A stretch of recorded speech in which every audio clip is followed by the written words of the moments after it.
Keep Out, written by Frederick Brown in 1954. Daptine is the secret of it. Adaptine, they called it at first. Then it got shortened to daptine.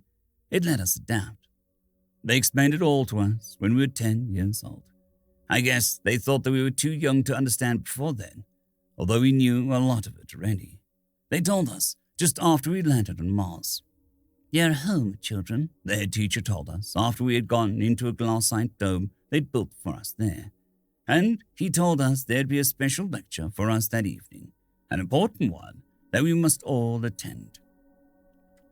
And that evening, he told us the whole story and the whys and wherefores. He stood up for us.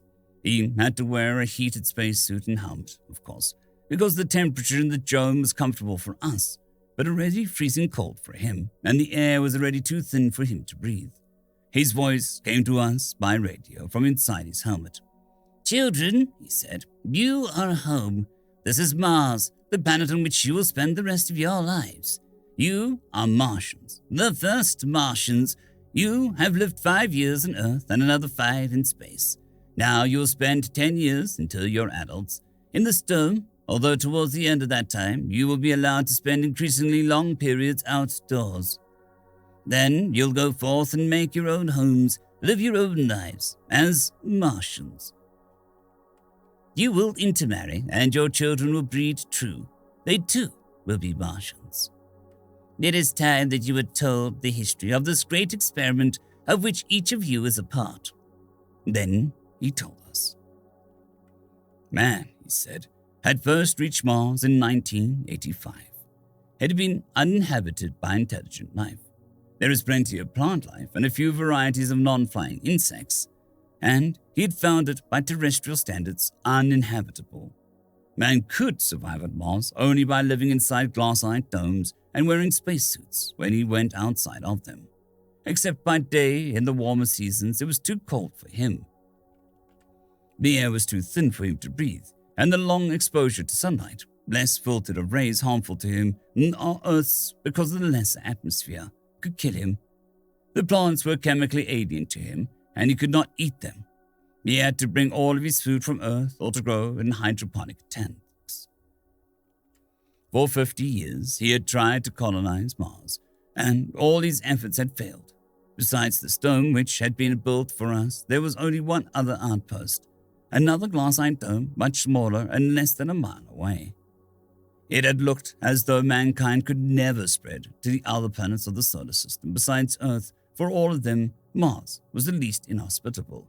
If he couldn't live here, then there was no use in even trying to colonize the others.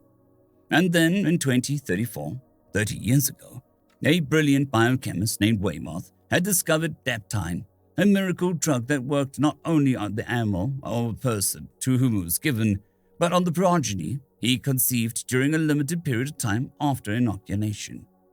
It gave his progeny almost limitless adaptability to changing conditions, provided the changes were made gradually.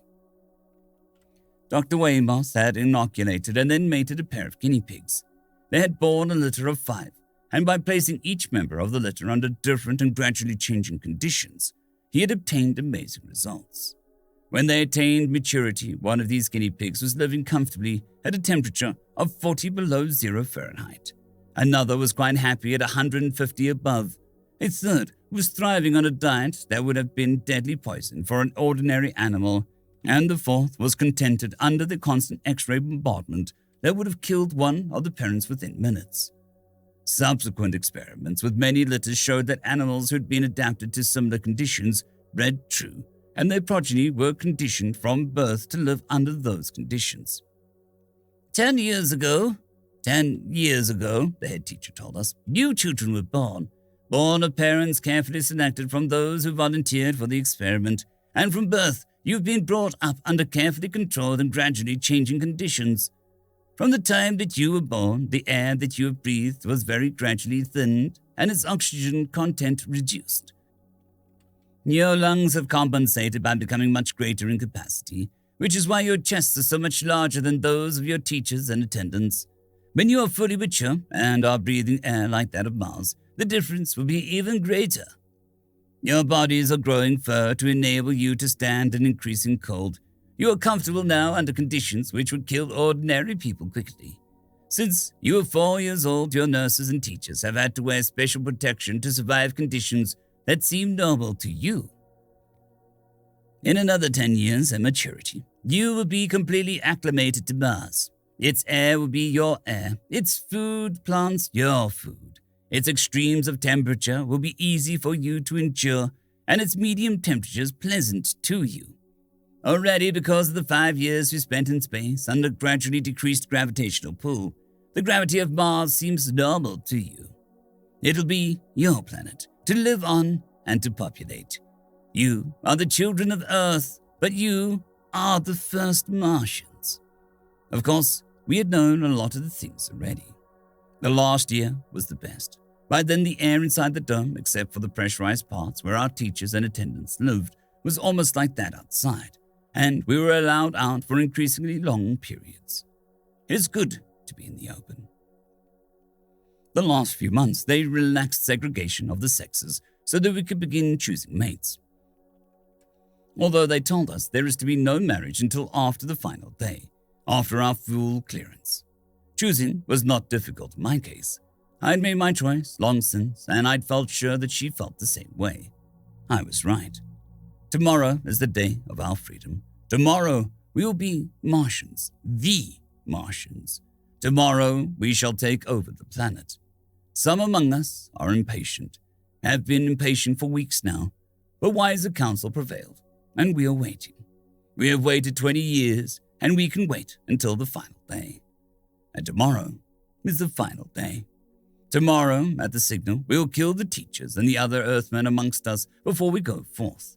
They do not suspect, so it will be easy.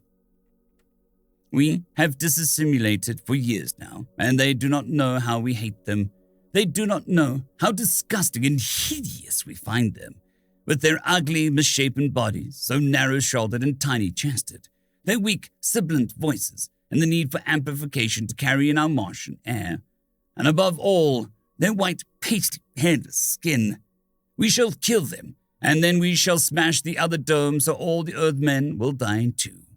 If more Earthmen ever come to punish us, we can live and hide in the hills where they'll never find us. And if they try to build more domes here, we'll smash them. We want no more to do with Earth. This is our planet, and we want no aliens. Keep off. End of story. I'd quickly like to thank the T5 peeps: Cold War Boomerwaffen, Severin Cerberus, Bushmaster 177, Henry the Red, Caspar Arnholtz, Cold War Boomerwaffen, Elijah Silvercross, Dragzoon WRE, and Severin Cerberus. Thank you very much.